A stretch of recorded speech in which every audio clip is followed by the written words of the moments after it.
Hi, it's York, and welcome to another episode of Community Conversations presented by Port Hope Hyundai. This week, I've been driving the 2025 Tucson Plug-in Hybrid. Here's what I love. From the moment you climb in, it feels comfortable and roomy. It's got a sleek digital dash. It has wireless Apple CarPlay and Android Auto, so no cords.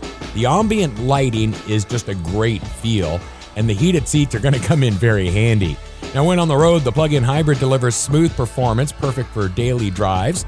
You can run errands on electric power and rely on gas when needed, saving money.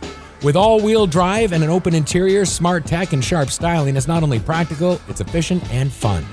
This week's guest on Community Conversations, I'm joined by Coburg Deputy Mayor Nicole Beatty. You grew up here, and then, like a lot of people, you decided to go away. Yeah. What I find intriguing, what I want to talk about first is on one of your articles on your website, you say the line, curiosity brought you back to your small town. Yeah. Talk to us about that curiosity. Thank you for reading that. Curiosity definitely brought me back. You know, there's this Tom Waits lyric that's still in my email signature that you never really saw your hometown until you've been away for too long. And as you mentioned, I spent my entire childhood and adolescence trying to get away from this place, and unknowingly spent my young adulthood trying to find my way back. I was curious coming home. You know, my sisters were starting to raise families here. My friends were moving back, saying how great Coburg was. And I just always thought of Coburg as this quiet, sleepy town, and didn't really have much to offer. And I came home from a summer. I was living in Australia. And I was so curious about what was going on in town that here I am almost 12 years later, back home as a middle-aged woman, living in my hometown. So yeah, I think I was curious about what was bringing people back to this quaint lakeside town. And these were friends and family that had traveled the world, and yet was finding this sense of peace and adventure in Coburg, Ontario. So what was the biggest change, or was there any real change when you look at it coming back? I'm going to take that question kind of in two ways. For me personally, what changed was the appreciation for this town. Right. Growing up on Lake Ontario, I didn't really spend a lot of time at the beach or in the water. My husband is South African, he's a surfer. And so we spend so much time out on Lake Ontario. And when you're out on the lake and you look back on the town line, the shorescape of Coburg. So I didn't really appreciate geographically and from a nature perspective how unique and special Coburg is, our proximity between Kingston and Toronto and Ottawa and the Via Rail, and how many people intentionally chose to live here but worked elsewhere. I think then what really changed for me looking in Coburg as an adult and being involved in the community is just to build on that intentionality of how many people choose Coburg either for retirement, to raise their family, or their next life chapter. People stumble upon Coburg and I want to live here. Right. And that to think that people appreciate and see the potential in Coburg. And then obviously it's grown. Our infrastructure has changed. Our housing footprint has evolved.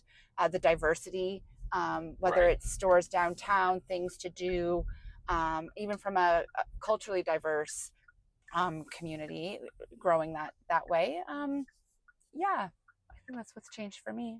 And the essence of you is community.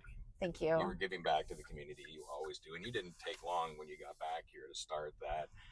Getting involved with Song on the board of directors, bringing to Northumberland 100 Women Who Care, Northumberland, that chapter, roller skating. Talk to us about where your sense of community support comes from. Yeah, started a food charity, worked with high school friends on Cultivate. And I think that's where it really started from. When I got home, my community leadership immediately started with CDCI West was closing. So I was able to get involved with some of my former teachers, the people who inspired and raised me. And I think that's just where community came from, was collaborating and co-founding initiatives with like-minded friends and people with big hearts and really creative visions.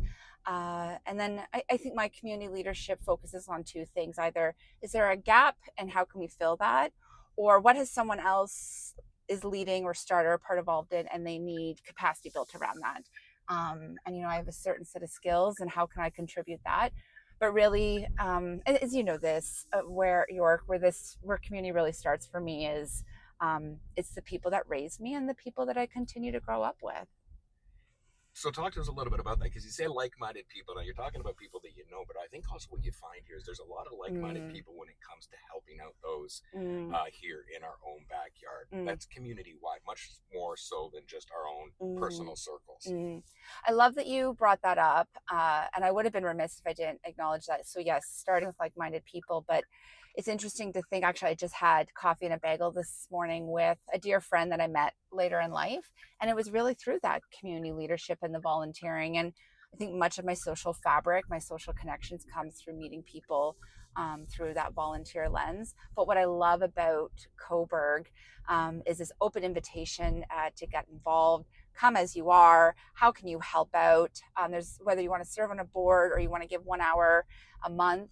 There's kind of no judgment as to like how do you show up, how do you get involved, and there's something for everyone. And the community engagement here in Coburg is multi-generational, right? Like I love being able to serve with people that I admired when I was in high school, and there's this bit of a passing of a torch.